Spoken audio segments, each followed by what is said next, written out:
मानस विनय शाक्य का जिक्र किया है। विनय शाक्य ने एसपी में जाने के संकेत दिए हैं, स्वामी प्रसाद मौर्य के साथ जाएंगे विनय शाक्य। ये बड़ी जानकारी मिल रही है क्योंकि लगातार न्यूज़ 24 आपको ये इनपुट दे रहा है, जिस तरीके से प्रतिक्रियाएं मिल रही हैं कि ये लिस्ट लंबी है। कम से कम मानस खुद बता रहे हैं कि 12 से 13 ऐसे नेता हैं जो बीजेपी का साथ छोड़ सकते हैं और विनय शाक्य एसपी में जाने के संकेत दे रहे हैं। इस वक्त ये बड़ी खबर सामने आ गई है, हमारी भी लगातार नजर है। आप स्वामी प्रसाद मौर्य के साथ तो क्या मतलब अब समाजवादी पार्टी की तरफ मन बना चुके हैं? मतलब सपा की तरफ जाना चाहते हैं? विनय शाक्य ज्यादा कुछ नहीं कहा, हां में इसका जवाब दिया है। और उनके भाई ने क्या कुछ कहा सुनिए जरा। बेटी का जो हम पे आरोप है वो निराधार है। अगर उसके पिता हैं तो मेरे भाई हैं और मैंने बचपन से ही उनका साथ दिया है। उनके अस्वस्थ होने पर भी मेरे ही साथ वो रहते हैं और माताजी उनकी देखभाल करती हैं।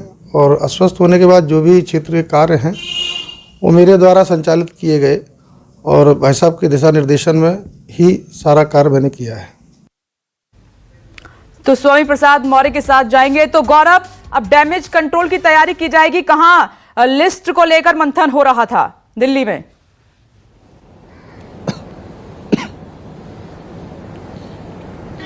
देखिए बिल्कुल विपनेश, एक झटका तो है, इसमें कोई दो राय नहीं है। कल उत्तर प्रदेश के तमाम बड़े नेता अमित शाह के साथ बैठकर इसी बीजेपी दफ्तर में जब चर्चा कर रहे थे उम्मीदवारों के नाम पे, उस वक्त स्वामी प्रसाद मौर्य के इस्तीफे की खबर आई। उसके बाद बीजेपी एक्टिवेट हुई, अमित शाह एक्टिवेट हुए और पूरा जिम्मा उनको संभालने का, उनको समझाने का, उनसे बातचीत करने का पूरा जिम्मा केशव प्रसाद मौर्य को दिया गया। और साथ ही बाकी जो विधायक हैं उनको समझाने का जिम्मा प्रदेश अध्यक्ष स्वतंत्र देव सिंह और संगठन मंत्री सुनील बंसल को दिया गया है। हालांकि बातचीत चल रही है, बीजेपी की तरफ से इंडिकेशन यही है कि मनाने की कोशिशें जारी है। लेकिन जाहिर सी बात है, देखिए जब आप सत्ता में होते हैं और दूसरी बार चुनाव लड़ रहे होते हैं तो ये बीजेपी का फॉर्मूला है, 35 से 40% सीटें वो काटते हैं। ऐसे में लोग नाराज होंगे, इसमें कोई दो राय नहीं है। इसका अंदाजा बीजेपी को था, लेकिन स्वामी प्रसाद मौर्य इस तरह से नाराज होंगे इसका अंदाजा बीजेपी को शायद नहीं था।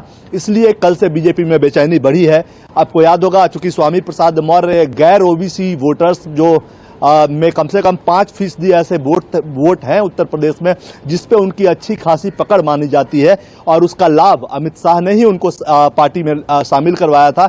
2017 में भी बीजेपी को मिला और 2019 में बदायूं की समाजवादी पार्टी की यानी मुलायम सिंह यादव परिवार की पारंपरिक सीट से उन्होंने अपनी बेटी संघमित्रा मौर्य को जिताकर सांसद बनवाया। तो स्वामी प्रसाद मौर्य कद्दावर नेता है, इसमें कोई दो राय नहीं है। बीजेपी की नजर में भी वो कद्दावर नेता है। इसलिए आपने ये गौर किया होगा कि केंद्रीय स्तर पे किसी भी बीजेपी नेता ने या टॉप बीजेपी लीडर्स जो भी राज्यों में भी हैं, उन्होंने स्वामी प्रसाद मौर्य के बारे में अभी कुछ भी अनाप शनाप बयान नहीं दिया है। एक ट्वीट जरूर केशव मौर्य की तरफ से कल किया गया है कि मिल बैठकर बातचीत करेंगे। वो ये इंडिकेशन है कि बातचीत करने की कोशिश की जा रही है उनसे और बीजेपी चाहेगी कि उनको मनाकर अपने पाले में रखे। चूंकि ओबीसी पिछले 2017 की बात करें तो ओबीसी पे बड़ा फोकस होता है बीजेपी का और 125 उम्मीदवारों को पिछली बार बीजेपी ने ओबीसी कोटे से उतारा था उत्तर प्रदेश के चुनाव के मैदान में।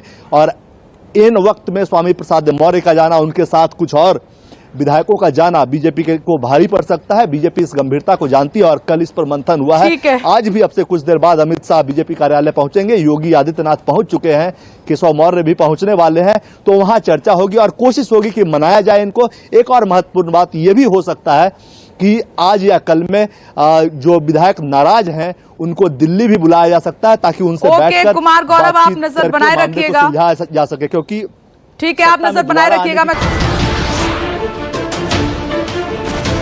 नमस्कार, मैं हूं मानक गुप्ता। अगर आपको हमारा ये वीडियो पसंद आया हो तो इसे लाइक और शेयर जरूर करें और हां, हमें सब्सक्राइब और फॉलो करना ना भूलें ताकि आप देश और दुनिया की कोई खबर मिस ना करें। तो जुड़े रहिए हमारे साथ और देखते रहिए न्यूज़ 24।